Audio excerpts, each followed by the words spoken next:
ಗಿಡ ಅಂದಮೇಲೆ ರೋಗ ಅನ್ನೋದು ಸಹಜ. ಹಾಗೆಯೇ ಮಣ್ಣಲ್ಲಿ ಕೂಡ ಹುಳ ಉತ್ಪತ್ತಿ ಆಗೋದು ಕೂಡ ಸಹಜ. ಅದೇ ರೀತಿ ನಮ್ಮ ಗಿಡಗಳಿಗೂ ಕೂಡ ಪೆಸ್ಟು ಅಟ್ಯಾಕ್ ಆಗಿದೆ. ಆ ಪೆಸ್ಟನ್ನು ನಾನು ನಿವಾರಣೆ ಮಾಡೋದಕ್ಕೆ ಮನೆಮದ್ದು ಅಂದರೆ ಮನೆಯಲ್ಲಿ ಅಡುಗೆ ಮಾಡೋವಂಥ ವಸ್ತುಗಳನ್ನ ಉಪಯೋಗಿಸ್ಕೊಂಡು ನಾನು ಒಂದು ಮನೆಮದ್ದನ್ನು ರೆಡಿ ಮಾಡಿದ್ದೀನಿ. ಏನೇನು ವಸ್ತುಗಳನ್ನ ಯೂಸ್ ಮಾಡಿದ್ದೀನಿ, ಹಾಗೆಯೇ ಯಾವ ಥರ ಅದನ್ನು ಮಾಡಿದ್ದೀನಿ ಮತ್ತು ಗಿಡಗಳಿಗೆ ಯಾವ ರೀತಿ ಕೊಟ್ಟಿದ್ದೀನಿ, ಅದು ಗಿಡ ಯಾವ ಥರ ರಿಕವರ್ ಆಗಿದೆ ಅನ್ನೋದನ್ನು ನೋಡೋಣ ಬನ್ನಿ. Welcome back to my YouTube channel AM garden. ನಾನು ನಿಮ್ಮ ಹೇಮಾ. ನಮ್ಮ ದಾಸವಾಳದ ಗಿಡದಲ್ಲಿ ಮುರ್ತು ರೋಗ ಅಂದರೆ ಎಲೆಗಳು ಮುರ್ಚ್ಕೊಳ್ಳೋ ಥರ, ಹಾಗೆಯೇ ಮಗ್ಗುಗಳು ಒಣಗೋಗಿ ಉದುರೋಗೋ ಥರ ಆಗಿದೆ. ನೋಡಿ, ನೀವೇನು ನೋಡ್ತಾ ಇದ್ದೀರಾ ನೋಡಿ, ದಾಸವಾಳ ಗಿಡ, ಇದನ್ನು ಬಿಳಿ ಏನು ಅಂತ ಕರಿತೀವಿ. ಇದು ದಾಸವಾಳ ಗಿಡಕ್ಕೆ ಅಟ್ಯಾಕ್ ಆಗಿದೆ. ಅದಕ್ಕೆ ಬನ್ನಿ ನೋಡೋಣ ಏನೇನು ಪದಾರ್ಥಗಳನ್ನ ತೊಗೊಂಡಿದ್ದೀನಿ ಅಂತ. ಜಜ್ಜಿರೋಂಥ ಹಸಿಮೆಣಸಿನ್ಕಾಯಿ, ಜಜ್ಜಿರೋಂಥ ಶುಂಠಿ, ಜಜ್ಜಿರೋಂಥ ಬೆಳ್ಳುಳ್ಳಿ, ಹಾಗೆಯೇ ಸ್ವಲ್ಪ ಅರಿಶಿನ, ಬೆಣ್ಣೆ ತೆಗೆದಿರೋಂಥ ಹುಳಿ ಮೊಸರು, ಮತ್ತು ಬೇಕಾಗಿರೋಷ್ಟು ನೀರು, ಇಂಗುನ ಬಳಸಿದ್ದೀನಿ. ಅದನ್ನು ಮಾಡೋದು ಹೇಗೆ ಅಂತ ನೋಡೋಣ ಬನ್ನಿ. ಒಂದು ಪ್ಲಾಸ್ಟಿಕ್ ಡಬ್ಬನ ನಾನು ತೊಗೊಂಡಿದ್ದೀನಿ. ಆ ಡಬ್ಬದಲ್ಲಿ ಇವಾಗ ನಾವು ಜಜ್ಜಿರೋ ಅಂಥ ಬೆಳ್ಳುಳ್ಳಿನ ಹಾಕ್ತಾಯಿದ್ದೀನಿ. ಬೆಳ್ಳುಳ್ಳಿ ವಾಸನೆಗೆ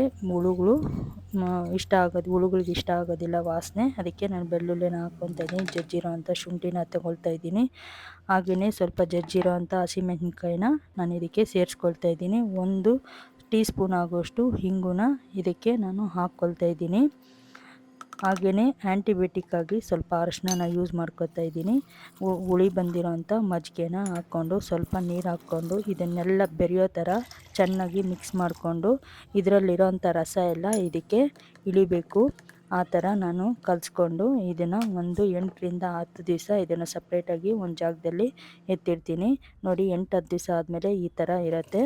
ಅದನ್ನು ಒಂದು ಸ್ಟೇನರಲ್ಲಿ ಹಾಕ್ಕೊಂಡು ನೀಟಾಗಿ ನಾನು ಸೋಸ್ಕೊತಾ ಇದ್ದೀನಿ. ಸೋಸ್ಕೊಂಡು ನಮ್ಗೆ ಎಷ್ಟು ನೀರು ಬೇಕೋ ನೀರು ಅಷ್ಟನ್ನು ಹಾಕ್ಕೊಂಡು, ಹಾಗೆಯೇ ನೋಡಿ ಈ ಥರ ಲಿಕ್ವಿಡ್ ಬಂದಿದೆ. ಇದನ್ನು ಬೇಕಾದರೆ ಒಂದು ಬಾಟ್ಲಲ್ಲಿ ಸ್ಟೋರ್ ಮಾಡಿ ಇಟ್ಕೋಬೋದು. ನಾನೀಗ 10 ಲೀಟ್ರ್ ಬಕೆಟ್ ತೊಗೊಂಡಿದ್ದೀನಿ, 10 ಲೀಟ್ರ್ ನೀರು ತೊಗೊಂಡಿದ್ದೀನಿ. ಈ ಮಿಶ್ರಣನ ಅದಕ್ಕೆ ನಾನು ಸೇರಿಸ್ತಾ ಇದ್ದೀನಿ. ನೋಡಿ, ಈ ಮಿಶ್ರಣನ ನಾನು ಚೆನ್ನಾಗಿ ಕಲಸಿ ಆಮೇಲೆ ಸೇರಿಸ್ಕೊತಾ ಇದ್ದೀನಿ. ಯಾಕಪ್ಪ ಅಂತಂದರೆ ಇದರಲ್ಲಿ ನಾವು ಅರಿಶಿನ ಮತ್ತು ಇಂಗು ಹಾಕಿರೋದು ಕೆಳಗಡೆ ಪೌಡ್ರು ಕುತ್ಕೊಂಡ್ಬಿಡುತ್ತೆ. ಅದಕ್ಕೆ ನಾನು ಈ ಮಿಶ್ರಣನ ನೀರಿಗೆ ಸೇರಿಸ್ಕೊಳ್ತಾ ಇದ್ದೀನಿ. ಇದನ್ನು ಸೇರಿಸ್ಕೊಂಡಾದ್ಮೇಲೆ ಇದನ್ನು ನಾವು ಬೇಕಾದರೆ ಮಣ್ಣಿಗೂ ಕೊಡ್ಬೋದು. ಮಣ್ಣಿಗೆ ಕೊಟ್ಟರೆ ಮಣ್ಣಲ್ಲಿರೋಂಥ ಕೀಟಗಳೆಲ್ಲ ಸತ್ತೋಗಿ ಮಣ್ಣು ಜೀವಂತವಾಗಿರುತ್ತೆ.